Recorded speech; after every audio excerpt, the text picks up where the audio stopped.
Ar ziņām pasaulē Latvijā Latgalē Radio Alise Plus studijā Juris Saukāns. Pie Belgorodas Koročas rajonā šorīt pēc 2 raķešu trieciena avarēja Krievijas militārā transporta lidmašīna Il-76. Krievijas mediji apgalvo, ka lidmašīnā līdz ar 9 krievu militāra personām atradušies 65 ukraiņu kara gūstekņi, kas tikuši transportēti apmaiņas veikšanai.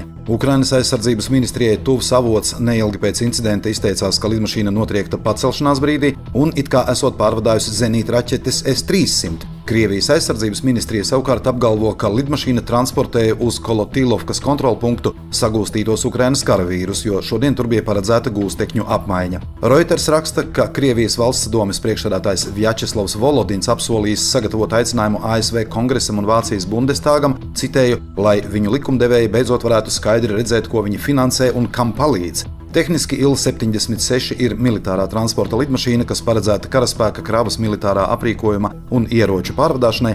Tajā parasti ir 5 cilvēku apkalpe, un tā var pārvadāt līdz 90 pasažieriem.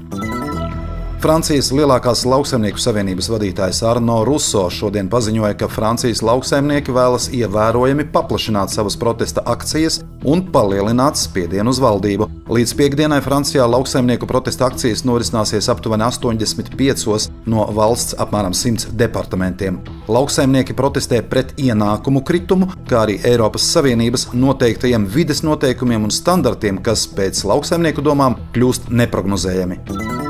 Pagājušajā nedēļā visu 3 Baltijas valstu aizsardzības ministri parakstīja vienošanos par Baltijas aizsardzības līnijas izveidi. Latvijas aizsardzības ministrs Andris Sprūts šodien paziņoja, ka Baltijas aizsardzības līnijas būvniecība Latvijā varētu ilgt tuvāko 10 gadi, un izmaksas būs nozīmīgas. Baltijas valstu vienošanās nenosaka, ka visas valstis vienlaikus sāks vai noslēgs šīs līnijas būvniecību. Latvijas Nacionālajie bruņotie spēki šobrīd izstrādājuši detalizētu austrumu robežas militārās stiprināšanas un pretmobilitātes plānu. To iesniegs ministru kabinetam līdz mēneša beigām.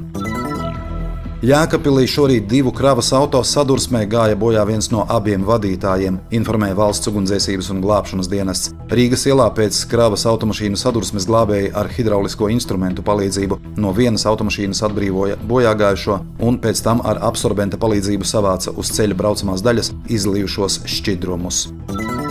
No šodienas līdz piekdienai, 26. janvārim, Latgales reģionā norisināsies plānoti sabiedroto spēku iznīcinātāju treniņa lidojumi. Iedzīvotājus lūdz nesatraukties un ar sapratni izturēties pret notiekošajiem lidojumiem, jo Nacionālo bruņoto spēku gaisa spēki nodrošina valsts gaisa telpas kontroli un aizsardzību, vienību, kaujas un mobilizācijas gatavību, organizē militārās aviācijas lidojuma drošības pasākumus un veic citus uzdevumus. Tā stāv rakstīts gaisa spēku interneta vietnē.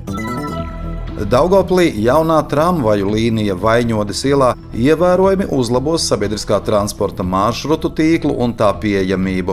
No rītdienas sāks kursēt jauns tramvaju maršruts numur 5 Cietoksnis Ķīmija Stropezers Cietoksnis, kas virzīsies no Cietokšņa caur centru, no 18. novembra ielas nogriezīsies uz Valkas ielu, pa Smilšu un Jātnieku ielām brauks līdz Stropiem, kur izbraucot gar Pludmali un Slimnīcu, pa Veselības ielu atgriezīsies uz 18. novembra ielu un tālāk brauks uz Cietoksni. Savukārt 3. maršruts Cietoksnis Stropezers Ķīmija Cietoksnis tiks pagarināts. Tramvajs vairs neapgriezīsies Stropos, bet pa Vaņodes ielu dosies pa lielo apli caur Ķīmiķu ciematu līdz 18. novembra ielai, kur griezīsies centra virzienā un brauks uz Cietoksni. Kursēšanas precīzi grafiki un schēmas atrodami mājaslapā satiksme.daugavpils.lv.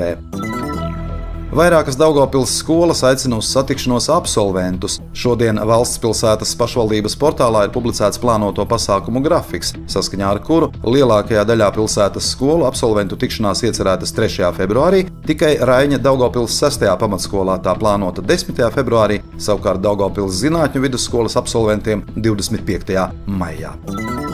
Ar ziņām studijā bija Juris Saukāns. Par ziņu raidījumu Ziņas bez robežām pasaulē Latvijā Latgalē satura atbildsījā Alise Plus. Projektu finansē Mediju atbalsta fonds no Latvijas valsts budžeta līdzekļiem.